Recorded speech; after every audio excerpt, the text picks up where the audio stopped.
Hey YouTube, it's Sean, Griffin RC Planes. Well, doing a little work in the shop this evening. I figured I'd give you guys a update and let you know what I'm doing. This is the Tower Hobbies Uproar version 2. I don't know what the version 1 was.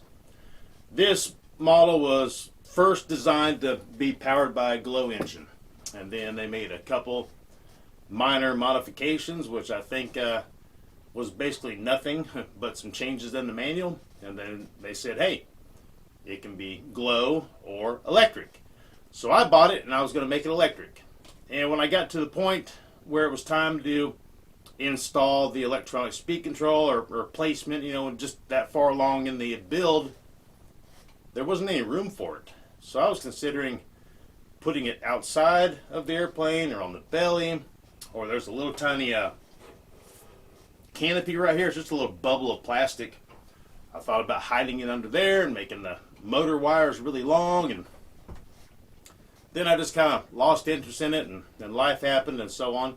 And my friend Steve sent me a couple glow engines from quite a while back, and I haven't done anything with them. And this is the perfect opportunity to put a glow engine on this plane. One of the engines he sent me is not quite big enough to fly this plane 3D or sport style, but it'll be plenty power enough just to fly it, like an apprentice speed.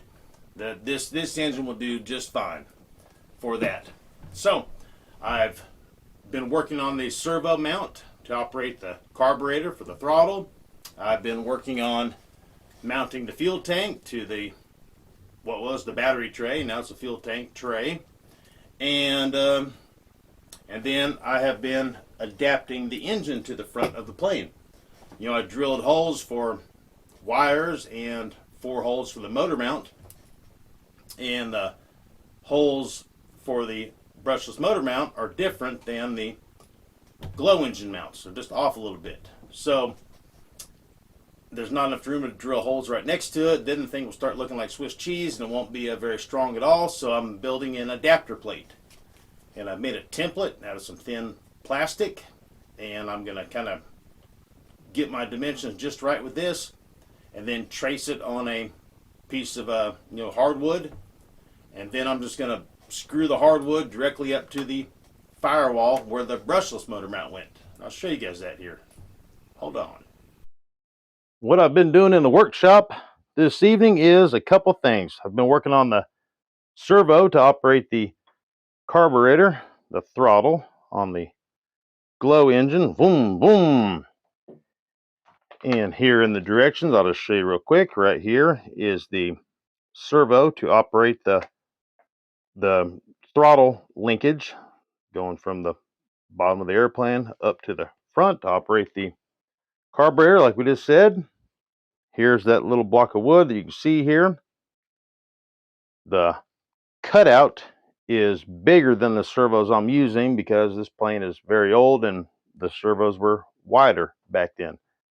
So I just glued on another piece of wood, kind of drew out the parts I need to notch out.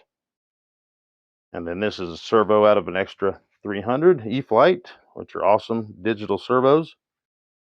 And you can see in here in the directions, the servo arm has the linkage coming back right around in this area.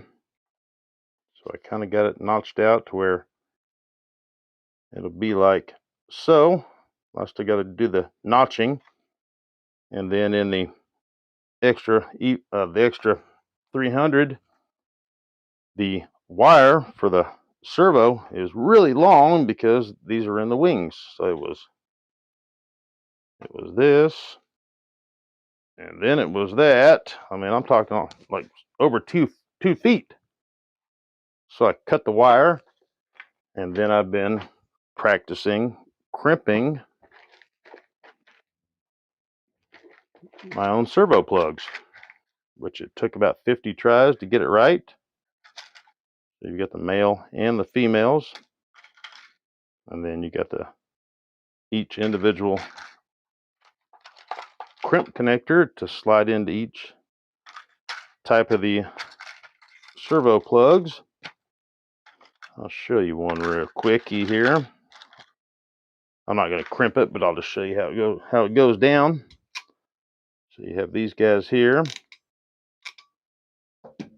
and you leave them in this little tab so you have something to actually hold on to. And then you get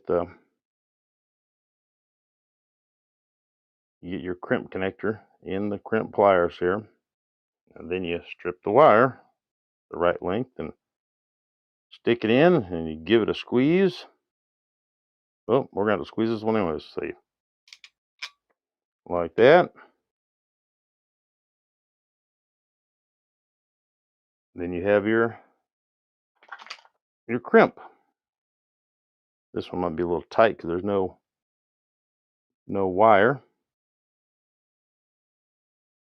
So anyways, that was a good 30 minutes of entertainment this evening, and I got it down and got my own end on there. So I did that while the glue was drying. So now I'm gonna notch it out and get the servo mounted in the mount. And then here's this adapter plate. It had a brushless. I had mounted the brushless motor on the front of this. This big hole is for the wires to go through. And you can see the 4 holes here is for the cross mount for the brushless motors. And the holes for the glow engine, they're a little wider. So you can't drill a hole right next to them because wouldn't make it strong. Plus I got the bind the nuts stuck in the back, the threads in there. So I'm going to make an adapter plate, and the engine that I'm putting on is a little smaller than what it calls for. So an extra little bit of weight up front is not going to hurt it. Only going to space the engine away,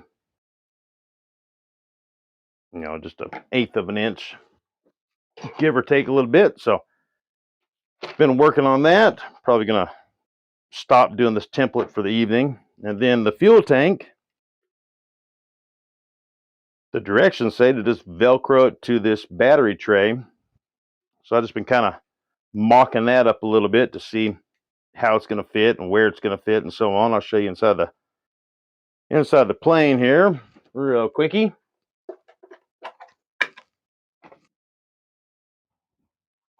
There wasn't a whole lot of room in here for, see the battery tray? When I laid a 4S 3300, it took up that entire tray, and that tray is the width of this hole right here, and that's all the room you have. So to fit a speed control in there also, and then there was no ventilation. You need wind going through the guts of this fuselage to cool your electronics. And once you got a motor sitting up here, here's the motor exactly that we had. Once you have this motor up there like that, then I had the wires going through here, and God, they were bent so sharp and tight that I just didn't like it, and I just kind of lost interest. So we're going to try the glow engine route. So that's what's going on in the shop. If you want to win a jet like this, all you have to do is subscribe. Click the like button and leave a comment. And then ring the bell so you don't miss my next video. At 1,000 subscribers, we gave this jet away. At 5,000, we're going to give another one. I don't know what it is yet. We'll see when that time comes. So hey, subscribe guys. Happy flying. Well, that's where I'm at with the Uproar. So, alright, so tons of questions and comments. People asking about my last video about this condo I bought. So, to backtrack real quick, a year ago exactly, I drove across country to move my mom here to where I live. Her husband had passed. My mom has Parkinson's and some other stuff. And I don't know how her and her husband were making it, but they were taking care of each other. And then he passed, and that just left her. And I really didn't know the whole situation. And she said she wanted to move out here. I said, okay, maybe let's work it out. In 6 months or something, we'll talk about it. And Then I started getting phone calls from my caretakers, saying, hey, where's her son? She needs somebody. And anyways, it's a bad deal. And I didn't know. And dementia and all that, and I just didn't know because I wasn't there. She's, 2,000 miles away. I hadn't seen her in 4 years. Anyways, I drove out there, sold everything she owned, fixed her house up, put it on the market. 2 months later, drove her back and her 2 dogs cross country. So I moved her into an assisted living facility. Guys, that's expensive. It is expensive. And moved her in September. Darn it, if she didn't fall and break her hip, a month later, it took 2 months of surgery and rehab, and then she moved back into the assisted living place technically the next year. Well, guess what happens at the year end? Rent increases, like $1,000 a month increase. And then they demanded that she had a dog walker because she already fell and broke her hip. And anyways, that raised the rent nearly $2,500. And then they're struggling for money like everybody else. And now they're charging $5 for meal service. And it's just it's expensive. So think about that, guys. For your loved ones or for you personally, try to figure out something because $80,000 a year to rent is high. Anyways. So we're not going to be able to do that for her much longer. So I'm starting to think long term. I've been looking for places to buy where she could live with me.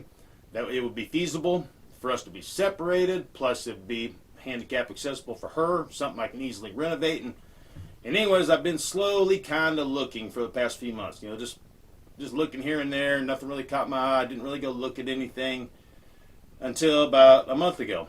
And then I really started looking and started paying attention. And the real estate market is overinflated by almost double.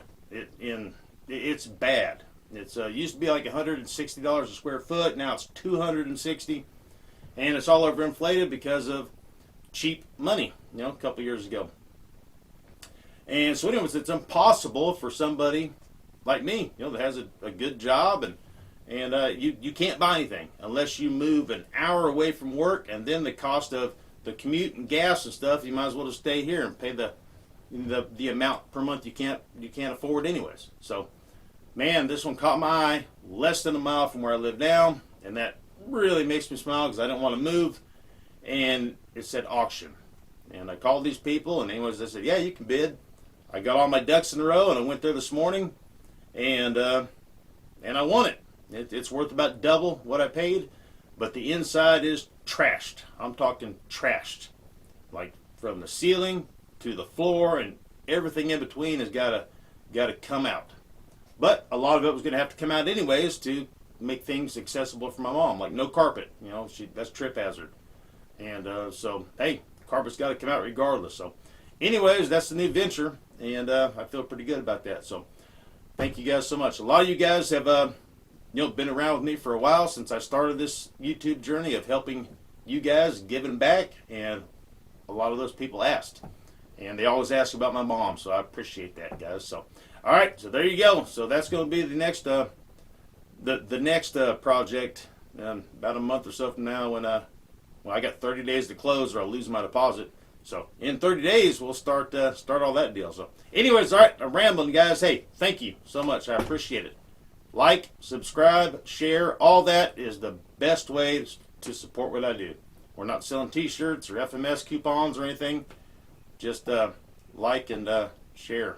And leave a comment. All right, guys, hey, thank you. Until next time, we'll see ya. No, you'll see me here. Bye. Yep, right there.